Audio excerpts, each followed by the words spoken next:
Well, with protocols already being established, I guess all that's left is for me to say good evening. I'm going to try not to cry. I cannot believe that this is the 39th awards. Where was I for the first 38? This is an extraordinary evening, and I see that you've been trying to make me cry all night long, starting with the junior awards. What incredible performances by those juniors. Bits, peace to Gabby, and Sky's Charmaine Heiliger. Just a round of applause for all that has gone before me. Extraordinary. Barbados has long had a sporting identity, of course. A strong brand. The 3 W's, Sir Garfield Sobers, Greenwich and Haynes. Need I go on? I mean, cricket is almost a no-brainer in this country's national identity. What about Patrick Beaumont-Husbands and his career in horse racing? Obadele Thompson giving us that podium finish at the Sydney Olympics.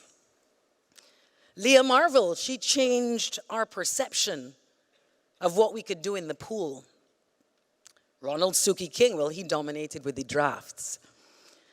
Barbados, in fact, is so rooted in sport that we innovated and created our own sport in road tennis. I'm humbled to have been asked to give the feature address tonight because I'm among sporting excellence. Everybody in this room, and I hope everyone watching, knows already the power of sport.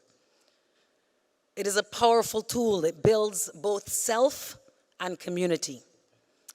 The concept of identity, however, I think that's the bigger discussion here.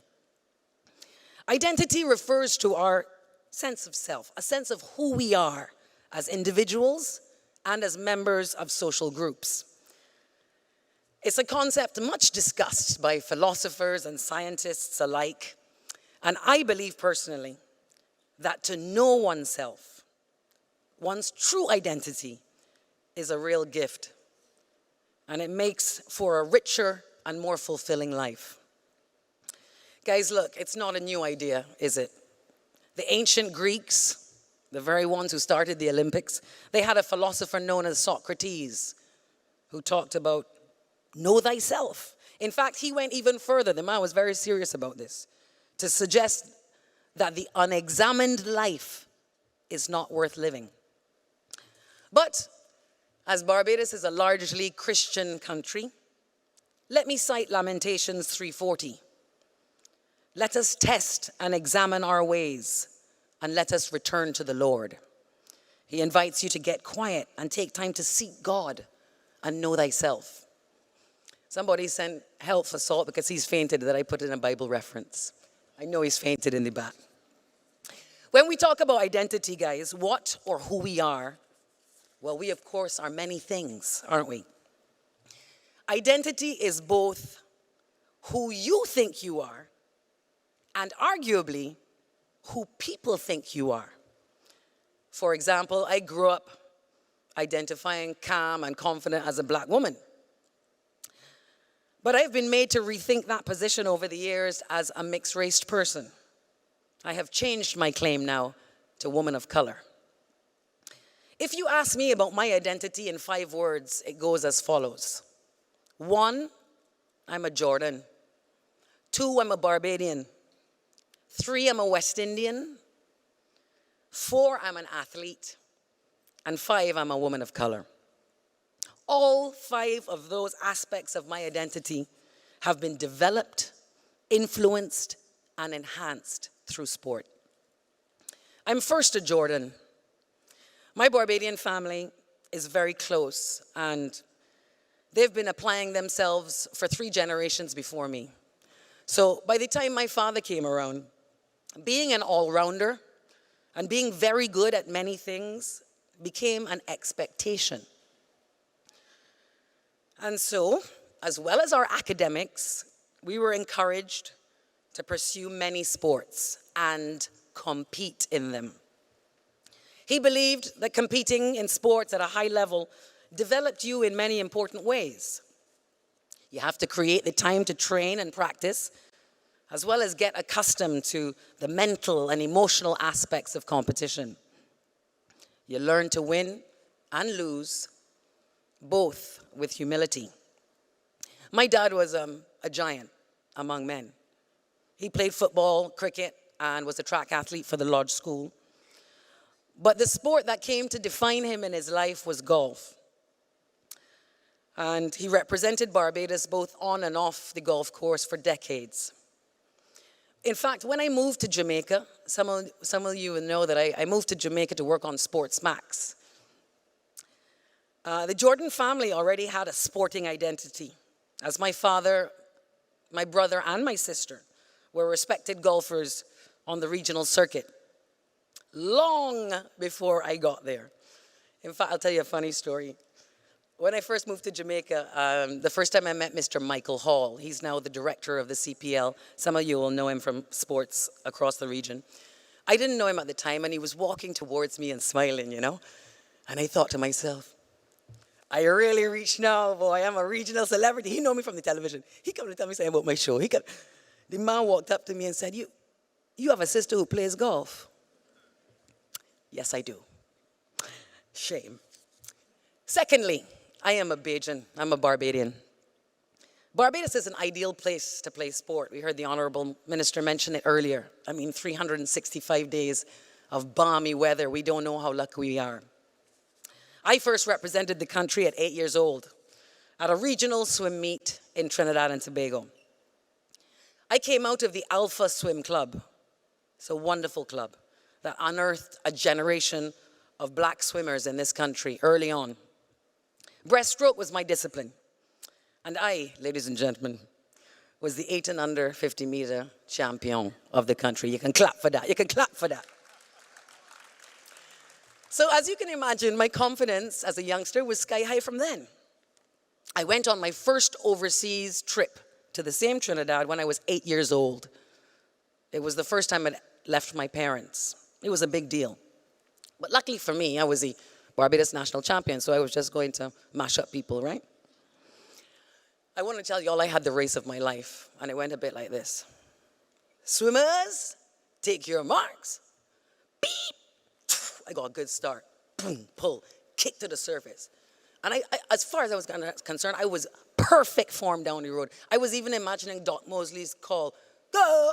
And every time we come up, go. I was like, yeah, in the zone. I was race of my life. And if you see a girl finish, and when I look up, everybody up toweling off, eating food, dressing. 8th place ribbon for the AJ. Well, I can tell you something, boy, that was a hard one. That was a real hard one. But I learned 2 things there. Humility and resilience. 2 foundational aspects of my current identity. I'm not on the sporting level of most of the people in this room, but this is my community. This is where my identity lies. You see, the potential for sport does not start and finish with being the best athlete. There's the driver, the coach, the chef, the physio, statistician, dare I say TV presenter, the parent. We're all forging an identity through sport. When Darian King was showing the region how to turn pro, I was inspired to blaze new trails. When Haley Matthews, captaining West Indies women across the globe, I know for a fact in my heart, I'm among the best in the world. Those and other accomplishments of my countrymates, of my nation, mean that I am able to garner an ambitious, inspirational sense of self. I have a new certainty, don't I? I have a new certainty about what I can accomplish. Third on my list of identity markers, I'm a West Indian. First off, we know our history, right? We know why we're called West Indies. Just really quickly, basically, Christopher Columbus was trying to prove that he could get to India sailing the other way from Europe. And he butt us up and said, you see, West Indies. So we're called the West Indies. Of course, Christopher Columbus was wrong. But I want you all to know that I have reclaimed that term in this woke world of ours. If rappers can reclaim the N-word, I can reclaim West Indian. Because guess what? We are a brand of class and quality. I was born in a time, people, when the West Indies cricket team was the best in the world, and I became a massive fan. I have a West Indian identity because when I grew up, I was a passionate fan, and we were the cricket kings of the world. It was simple. It was a glorious time. We couldn't lose. When I went to work at the BBC in London, in the UK, I really got to understand how that West Indian cricket team also impacted the identity of people of color all across the globe. I met people in the UK who said to me, those men made me stand up a little taller in the world. In terms of forging an identity through sport, is there one more powerful? I defy you to find me one. Those lonely Londoners felt represented in an aspirational way for the first time in their lives. They saw the best of themselves in that cricket team. Suave, fierce, powerful, and good looking. As time went on, you all already know the runs don't flow like they did before. I could tell you 100 cricket stories, and it took a lot of back and forthing in my own mind about which one to tell, because I only had 20 minutes for this whole speech. So I decided I would tell you this one. In 2004, I was living in London, working, and I went to the Oval in London to the final of the Champions Trophy. It was West Indies v. England. Darren Sammy at the time was a young teenager. He had just made the team. He got me a fancy ticket to a members enclosure in the Oval. Bare old white men in three-piece suits and me. I'll tell you what, if you're too young to know, or if you don't remember, it was dramatic. And in the end, it was two Barbadians, Ian Bradshaw and Courtney Brown, who eked out an incredible victory in the dark. If you were watching on TV, it didn't look like that. It was in the dark. Jubilation. Absolute celebration. The next day, my mother called me in an excitement, says, you're in the newspaper. The Nation newspaper ran a photograph. Now, ostensibly, the photograph was of Carlton Baugh, who played for Carlton, right? He was in the same stand with me. He must get the tickets from Darren Sammy too. And they had a picture of him, Carlton Baugh watching on to the action. But Carlton Baugh was in the lower right-hand corner of the picture, and behind him was your girl, front and center, with my fist raised like this, in victory. You want to know about identity? Pride? Sense of self? Samson beating up Goliath? It was a powerful, powerful moment. These days, our young people travel the region and they go to carnivals around the Caribbean. And well, in those days, we traveled regionally to go to cricket.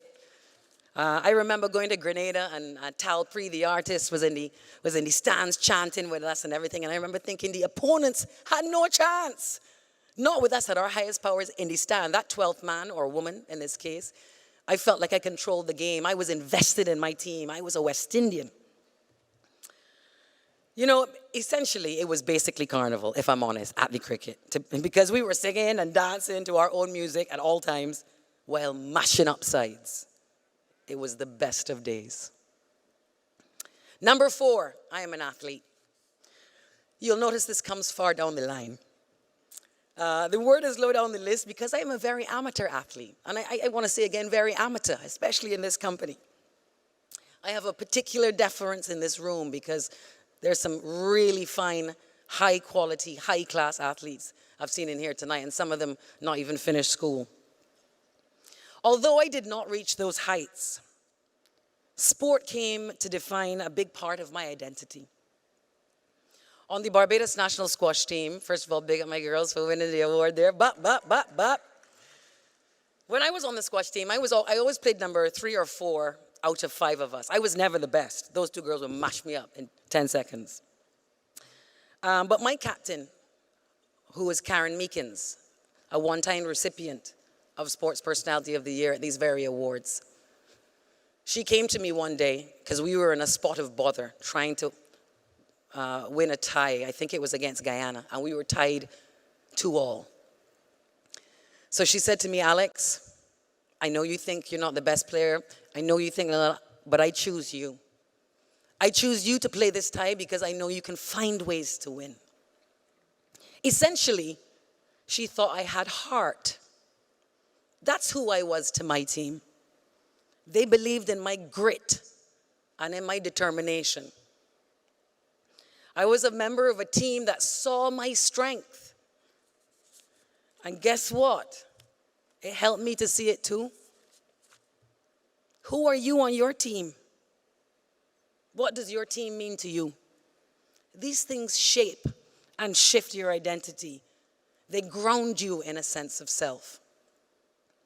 The last of the 5 defining aspects of my identity is that I am a woman of color. This is last on my list because I believe race is a social construct, meaning we've made up the importance of it. We perceive these vast differences when science tells us that we are all remarkably similar. In fact, we share 99.9% of our genetic code with one another. I used to call myself a black woman, as I told you, but I came to understand that my blackness was somewhat complicated by my whiteness. I have a white mother, so I carry half of those genes. And I realized that though I called myself black, and I identified as black, there were black people in the world who looked at me and didn't see that, and couldn't see that. And there was a part of me that knew and understood as I grew and developed and matured that my experience was slightly different, somewhat different. However, for those of you who have traveled, you will know that when you leave the island and go north, your skin gets darker.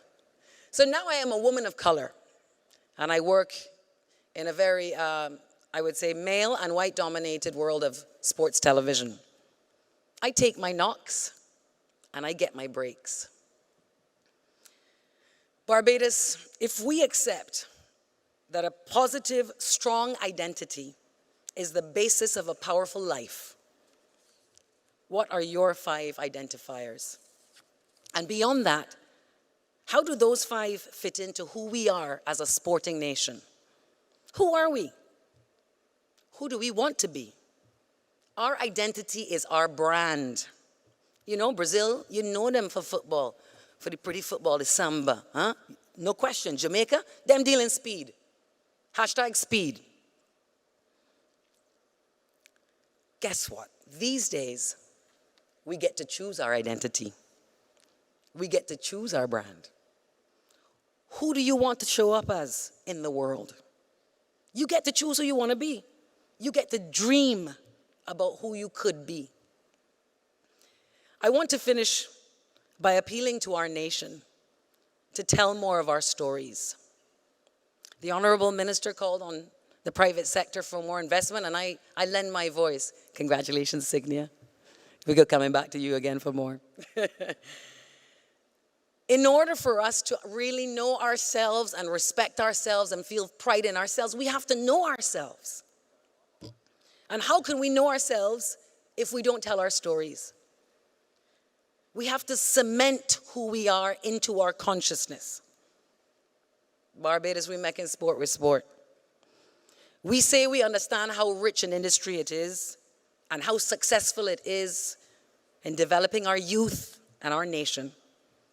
But we don't focus nearly enough on it as a livelihood. This right now is a watershed moment for Barbados. A wonderful opportunity to really define the modern Bajan sporting identity. It's a massive year for us. Again, the minister mentioned it. Big year. Our athletes doing crazy things all over the world. We need to tell their stories, and we need to put it in schools. I'm available to do documentaries. We need to establish a visual hall of fame. You could imagine showing documentaries in school about like Patrick Bowmill husbands or like the amount of horsing talent in Hearts Gap. Hearts Gap need its own documentary. What about Antonio Boyle? From St. James Secondary to Senior VP, Delaware State University. He was the first generation of black working class swimmers in this country. What do you think swimming and his success did to his sense of self? What do you reckon he started to realize about himself? Guys, I want to tell you all, I lived in the time of Antonio Boyle. If you see this man swim butterfly, you've never seen anything more elegant. He was unstoppable in that pool as a teenager, and he has been unstoppable in the field of academic administration ever since. It's a massive story, and we should tell it. Leo Garnes and Ramon Armstrong, who are the men behind Bajan Track's new middle distance era? We're doing big things. But as the kids say, as Generation Internet says, no pick didn't happen. No pick didn't happen. Nobody ain't writing no books about it. And if they did, nobody ain't reading it. Let we make documentaries now. Let we show ourselves. What is our modern Barbadian sporting identity? What could it be? What are we the best at, but don't yet realize?